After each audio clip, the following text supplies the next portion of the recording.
Hello दोस्तों, मैं पूजा अग्रारी। आप देख रहे हैं मेरा यूट्यूब चैनल पूजा स्मार्ट स्टडी। आज हम डिस्कस करने वाले हैं गुरु बीजाणु जनन के बारे में। गुरु बीजाणु जनन वही प्रक्रिया है जिसमें गुरु बीजाणु का निर्माण होता है और वह गुरु बीजाणु आगे डेवलप होकर भ्रूणकोश का निर्माण करता है, जिसे मादा युग्मकोद्भिद कहते हैं। ठीक है, आइए देखते हैं मादा युग्मकोद्भिद का विकास कैसे होता है, गुरु बीजाणु जनन की प्रक्रिया कैसे चलती है, भ्रूणकोश क्या है, भ्रूणकोश की संरचना कैसी होती है। A to Z हम इस क्लास में डिस्कस करेंगे। ठीक है दोस्तों, आइए हम गुरु बीजाणु जनन की प्रक्रिया के बारे में डिस्कस करते हैं। देखिए, गुरु बीजाणु जनन क्या है। गुरु बीजाणु जनन की प्रक्रिया जो होती है गुरु बीजाणु धानी अर्थात बीजांड में चलती है। मैंने आपको पहले वाले वीडियो में डिस्कस किया था कि बीजांड क्या है। ठीक है, अगर आपने वो पहले वाला वीडियो नहीं देखा है तो आप प्ले स्टोर में जाकर देख सकते हैं। आगे वाले वीडियो में जाकर देखिए, बीजांड में द्विगुणित गुरु बीजाणु मात्र कोशिका में अर्धसूत्री विभाजन द्वारा अगुणित गुरु बीजाणु के निर्माण की प्रक्रिया को गुरु बीजाणु जनन कहते हैं। ठीक है दोस्तों, अब ये आप रटने मत लगना, एकदम सिंपल है।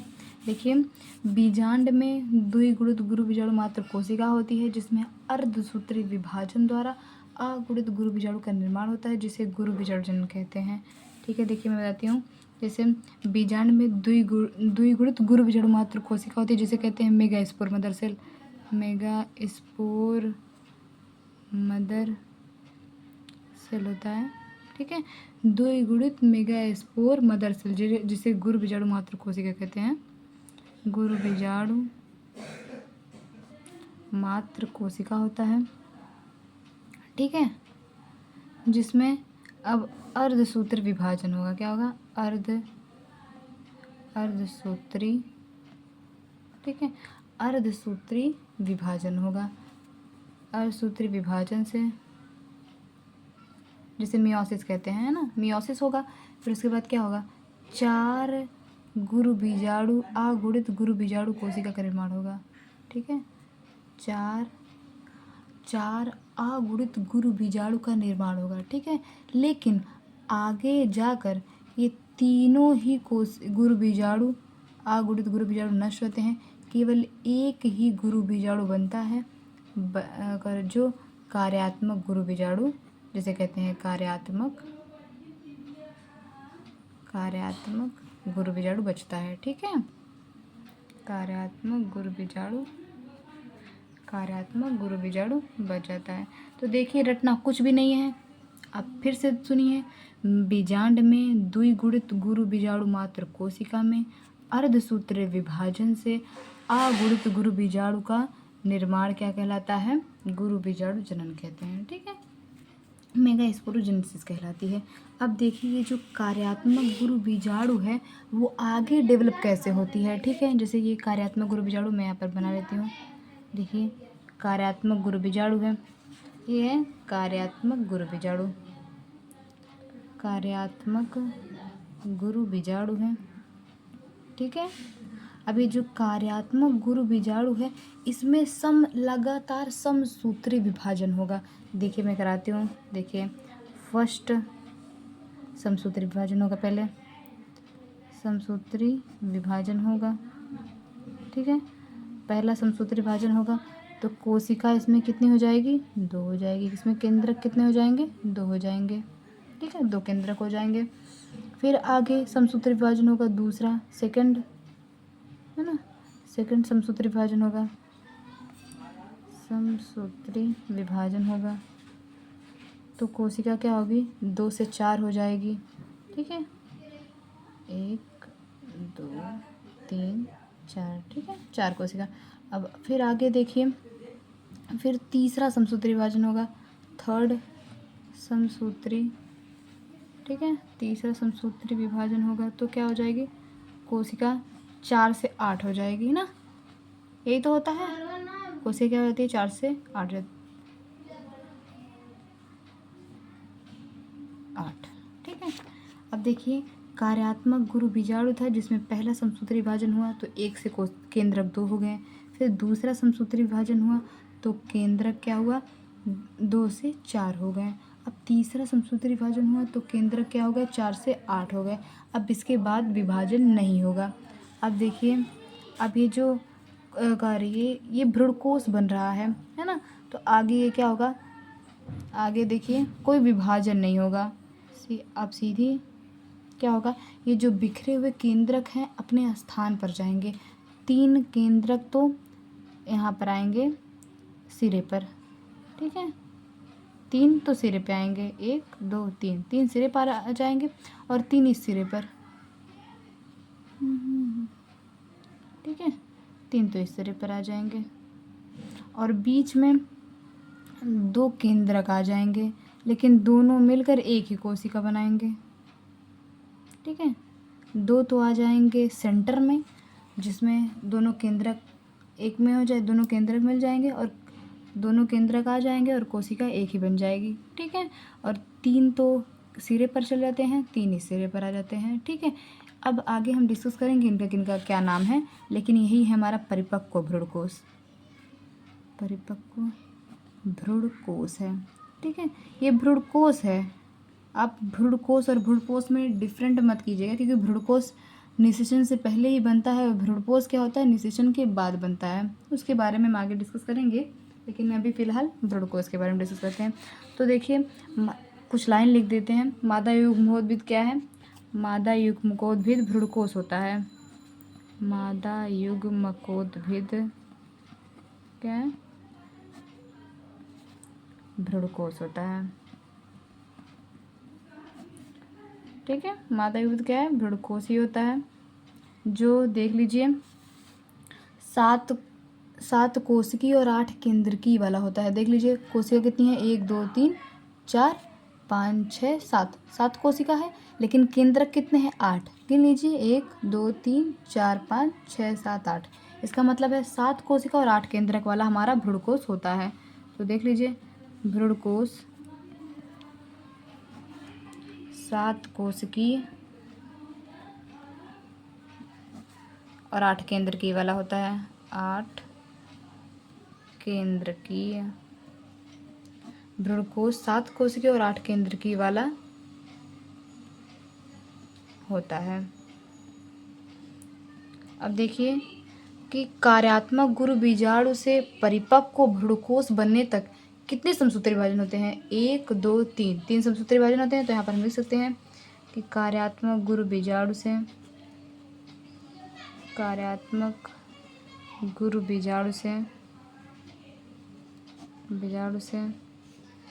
भ्रूणकोश बनने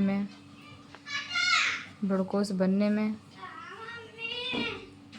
3 समसूत्री विभाजन होते हैं। कितने, 3 समसूत्री विभाजन होते हैं ना, ठीक है। देख लीजिए इस प्रकार मादा युग्मकोद्भिद का निर्माण एवं विकास होता है ना। तो देखिए अगर कोई आपसे पूछ ले कि एक मेगास्पोर मदर सेल से कितने गुरु बीजाणु बनते हैं, तो 1 से 1 ही बनेंगे, ठीक है, क्योंकि 3 क्या हो जाते हैं, नष्ट होते हैं। लेकिन अगर आपसे पूछे कि परागकण कितने बनते हैं, कि लघु बीजाणु जनन की प्रक्रिया जब चलती है, परागकण का निर्माण होता है, तब एक लघु बीजाणु मात्र कोशिका से कितने परागकण बनते हैं, 4 लघु बीजाणु बनते हैं ना। तो अगर हम बोले कि 1 से 4 बनते हैं, लेकिन इसमें गुरु बीजाणु जनन में ऐसा नहीं होता है। 4 तो बनते हैं पर 3 नष्ट होते हैं, केवल एक ही कार्यात्मक गुरु बीजाणु के रूप में काम करता है।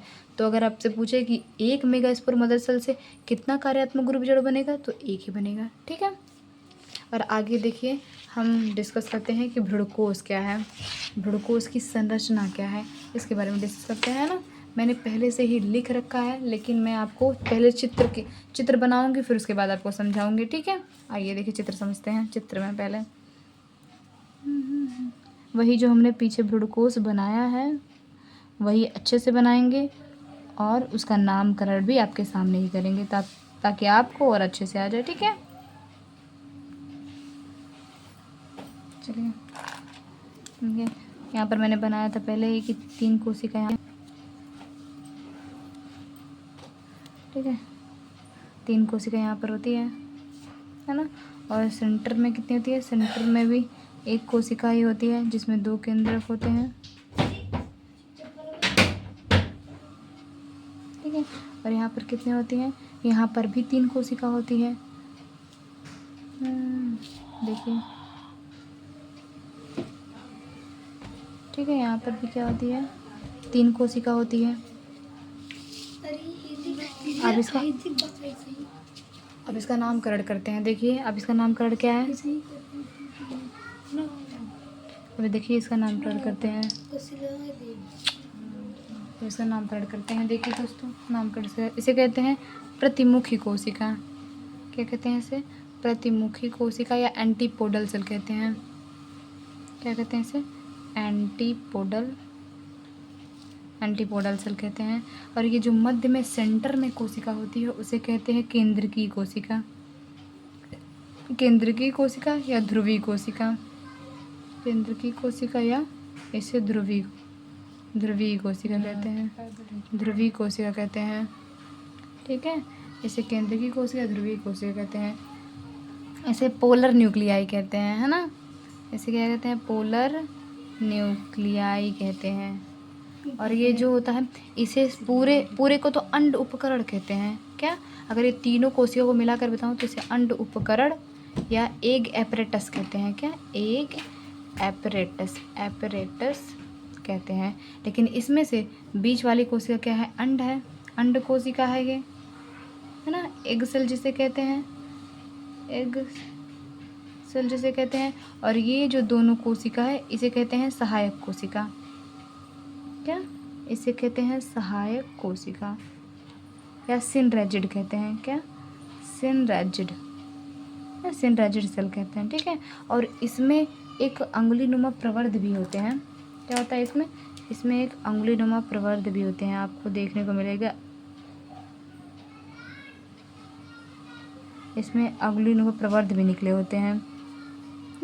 इसे क्या कहते हैं, ये जो अंगुलीनुमा प्रवर्ध है इसे क्या कहते हैं, इसे कहते हैं तंतुरूपी समुच्चय। क्या, तंतुरूपी समुच्चय कहते हैं या फिलीफोम अपरेटस कहते हैं ना, समुच्चय,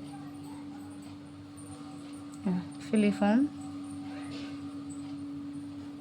अपरेटस कहते हैं। ठीक है, इसे तंतु, इसका काम है पराग नलिका को दिशा बताने का। इसका काम क्या होता है अंगुलीनुमा प्रवर्ध का, कि पराग नलिका को दिशा बताता है कि आपको इसी तरफ आना है, और निषेचन इसी में होता है। इसीलिए तो जैसे आइए देखते हैं, हम एक एक के बारे में डिस्कस करते हैं। जैसे मैंने बता दिया, ये प्रतिमुखी कोशिका है, सेंटर में केंद्र की कोशिका या ध्रुवीय कोशिका है, और नीचे की तरफ अंड उपकरण है, जिसमें से एक अंड कोशिका है जिसे एग सेल कहते हैं, और 2 सहायक कोशिका जिसे सिनरेजिड सेल कहते हैं। देखिए उसका काम क्या है, पहले देखिए भ्रूणकोश की संरचना में देखिए, ये 7 कोशिकी और 8 केंद्र की वाली संरचना है। 8 केंद्र की संरचना ही तो क्या होता है, भ्रूणकोश का निर्माण बीजांड में होता है ना। ये तो मैंने पीछे भी आपको लिखवाया। अब देखिए प्रतिमुखी कोशिका का काम क्या है, प्रतिमुखी कोशिका कहाँ है, उनकी स्थिति क्या है, ये बताया गया है।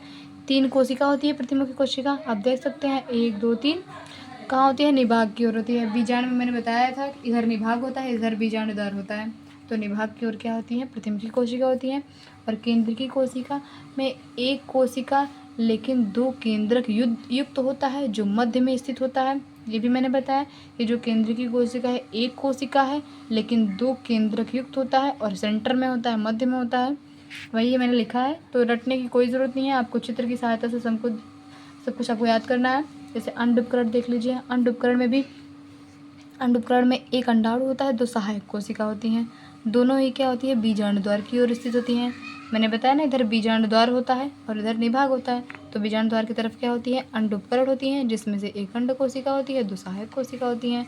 और देखिए तंतुरूपी समुच्चय क्या है, ये देखिए अंगुलीनुमा प्रवर्ध होता है, मैंने आपको बताया अंगुलीनुमा प्रवर्ध होता है, सहायक कोशिका में उपस्थित होता है। ये भी मैंने बताया कि केवल सहायक कोशिका में ही ये उपस्थित होते हैं, और इनका कार्य क्या है, पराग नलिका के प्रवेश व दिशा में मदद करना। मैंने ये भी बताया आपको कि पराग नलिका को ये क्या बताती हैं, दिशा बताती हैं, कि पराग नलिका इधर ही आए, क्योंकि जब पराग नलिका इधर आती है तो 2 नर युग्मक इसमें छोड़ देती है। एक नर युग्मक क्या होता है, अंड कोशिका से निषेचन करने के पश्चात क्या बनाता है, युग्मनज बनाता है, और दूसरा नर युग्मक केंद्र की कोशिका या ध्रुवीय केंद्रक से संलयन करने के पश्चात भ्रूणपोष का निर्माण करता है। ये आगे हम नेक्स्ट वीडियो में डिस्कस करेंगे दोस्तों। देखिए अगर आप स्क्रीनशॉट लेना चाहते हैं तो ले सकते हैं। ठीक है दोस्तों, अगर आप किसी अन्य वीडियो पर डिस्कस करना चाहते हैं तो नीचे कमेंट सेक्शन में ज़रूर लिखें, और वीडियो अच्छी लगी हो तो लाइक सब्सक्राइब ज़रूर करें और अन्य लोगों को भी शेयर करें। धन्यवाद दोस्तों।